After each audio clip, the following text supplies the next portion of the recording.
सोचिए, अरब सागर के काले पानी में रात का सन्नाटा है, चारों तरफ अंधेरा, बस दूर कहीं से आती है एक धातु की गूंज, INS Vikrant, aircraft ready for launch. उसी पल पाकिस्तान के तट पर सोनार ऑपरेटर का अलार्म बजता है, अननोन कॉन्टैक्ट डिटेक्टेड। अब सवाल यह है, अगर कभी ये सन्नाटा टूटे तो समंदर पर असली बादशाह कौन निकलेगा, भारत की नौसेना या पाकिस्तान की? साथ ही आज हम डूबेंगे इस सवाल की गहराई में। Indian navy versus Pakistan navy, एक ऐसा मुकाबला जो हथियारों से ज्यादा रणनीति और इतिहास पर टिका है। भारत और पाकिस्तान की दुश्मनी जमीन पर सब जानते हैं, लेकिन बहुत कम लोग समझते हैं कि असली गेम, असली दांव समंदर में चलता है, क्योंकि जिसे समंदर पर हक मिला उसे ही मिलती है सप्लाई, पावर और डिटरेंस की कुंजी। तो चलिए बिना किसी घुमावदार बात के शुरू करते हैं ये समुद्री जंग की असली कहानी। 1947 के बाद जब दोनों देश बने तो पाकिस्तान के पास बस कुछ पुराने ब्रिटिश जहाज थे, जबकि भारत ने अपनी नौसेना को धीरे धीरे एक ब्लू वाटर नेवी यानी गहरे समुद्रों में ऑपरेट करने वाली ताकत के रूप में गढ़ना शुरू किया। दूसरी तरफ पाकिस्तान ने अपनी नौसेना को ग्रीन वाटर नेवी के रूप में रखा, यानी तट की सुरक्षा और सीमित क्षेत्र में डिफेंस पर फोकस।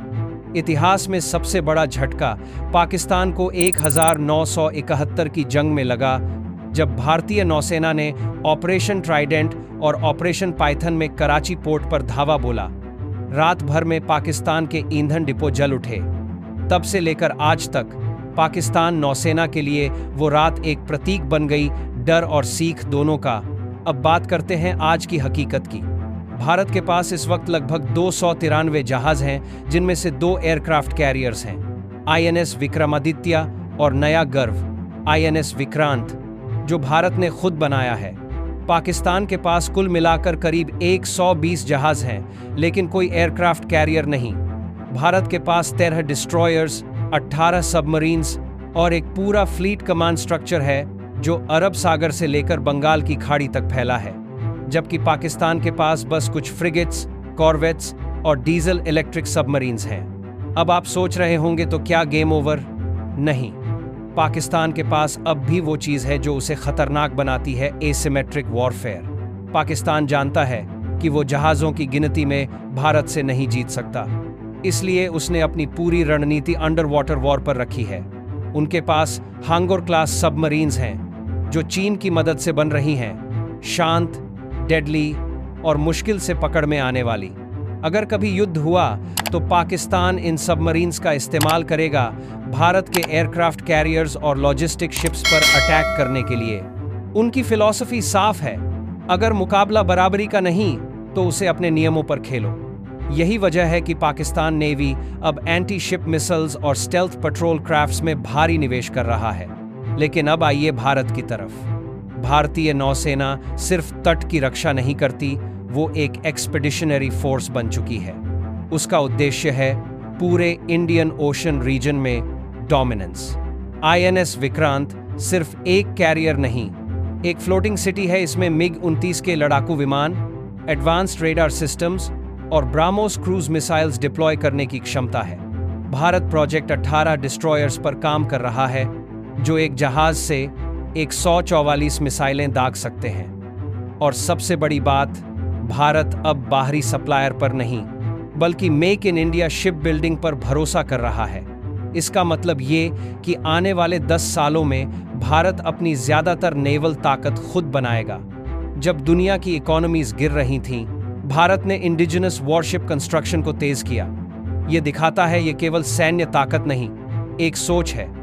पाकिस्तान नेवी के सामने सबसे बड़ी चुनौती है बजट और टेक्नोलॉजी गैप। उनकी इकोनॉमी इतनी मजबूत नहीं कि वो एयरक्राफ्ट कैरियर या न्यूक्लियर सबमरीन बना सके, इसीलिए वो चीन पर निर्भर हैं। चीन ने उन्हें टाइप 54A P फ्रिगेट्स दिए हैं और हैंगोर सबमरीन्स बनाने में मदद कर रहा है। ग्वादर पोर्ट को भी अब चाइना पाकिस्तान नेवल हब में बदलने की कोशिश चल रही है, लेकिन इसमें भी एक रिस्क है। जब आपकी टेक्नोलॉजी किसी और देश पर निर्भर हो तो आपकी सॉवरेंटी आंशिक रूप से उसके हाथों में होती है। पाकिस्तान के पास अब भी कोई डेडिकेटेड डिस्ट्रॉयर नहीं है और जब बात ओपन सी बैटल की आती है तो इंडिया का एज साफ दिखता है। अगर कभी अरेबियन सी में युद्ध हुआ तो सबसे पहले कौन एडवांटेज लेगा? इंडिया, क्योंकि भारत के पास सर्वेलेंस सिस्टम्स, सैटेलाइट कवरेज और लॉन्ग रेंज मिसाइल कैपेबिलिटी है। भारत का naval command network information fusion centre Indian Ocean region से जुड़ा है, जिससे उसे रियल टाइम डेटा मिलता है, यानी किसी भी सस्पिशियस मूवमेंट को वो तुरंत पकड़ सकता है। पाकिस्तान का प्लान होगा स्टेल्थ अटैक्स और सरप्राइज स्ट्राइक्स करना। उसकी सबमरीन्स शायद कुछ बड़े जहाज़ों को निशाना बनाएं, लेकिन सस्टेन्ड नेवल ब्लॉकेड या एयर सी कोऑर्डिनेशन में वो ज़्यादा दिन टिक नहीं पाएगी। फिर भी अंडर एस्टिमेट मत कीजिए। पाकिस्तान के पास सी बेस्ड न्यूक्लियर डिटरेंस है, यानी अगर लैंड अटैक फेल हुआ तो वो सबमरीन से रिटेलिएट कर सकता है। यही वजह है कि भारत भी अपनी न्यूक्लियर सबमरीन्स लाइनअप जैसे INS आरिहंत क्लास पर काम कर रहा है, ताकि डिटरेंस दोनों तरफ संतुलित रहे। अब ये राइवलरी सिर्फ भारत पाकिस्तान तक सीमित नहीं रही। भारत आज इंडो पैसिफिक स्ट्रैटेजी का हिस्सा है। क्वाड अलायंसेस के जरिए अमेरिका, जापान, ऑस्ट्रेलिया जैसे देशों के साथ नेवल एक्सरसाइजेस कर रहा है। वहीं पाकिस्तान चाइना के साथ जॉइंट ड्रिल्स करता है। यानी ये समुंदर अब सिर्फ दो देशों की कहानी नहीं, बल्कि सुपर पावर्स के हितों की चेस बोर्ड बन चुका है। इसीलिए हर जहाज, हर सबमरीन अब सिर्फ एक हथियार नहीं, एक जियोपॉलिटिकल सिग्नल है। आने वाले दशक में भारत का लक्ष्य है एक 175 कॉम्बैट शिप्स और पूरी तरह indigenous naval infrastructure. Pakistan navy Hangor class subs के जरिए अपनी डिटरेंस बढ़ाने की कोशिश में है, लेकिन उसका फोकस कोस्टल डिफेंस तक सीमित रहेगा। भविष्य की जंग सिर्फ मिसाइल्स या जहाज़ों से नहीं, बल्कि unmanned drones, under water AI systems और सैटेलाइट ड्रिवन सर्वेलेंस से लड़ी जाएगी। और इस रेस में भारत बहुत आगे निकल चुका है। तो जब अगली बार आप किसी समुद्री किनारे पर खड़े होकर उस दूर नीले क्षितिज को देखें, याद रखिए वहां कहीं गहराई में दो छायाएं हैं, एक तिरंगे के नीचे, दूसरी हरे झंडे के नीचे। दोनों तैयार हैं, चुपचाप, स्थिर और लेथल। लेकिन उम्मीद यही है कि ये जहाज कभी गोलियां न चलाएं, क्योंकि असली जीत तब होगी जब ये ताकतें युद्ध नहीं, शांति की गारंटी बने। तो अब इस सवाल पर अपनी राय जरूर बताइए, क्या आने वाले 10 सालों में भारत अपनी नौसेना को दुनिया की टॉप 3 शक्तिशाली नौसेनाओं में शामिल कर पाएगा? आपको क्या लगता है?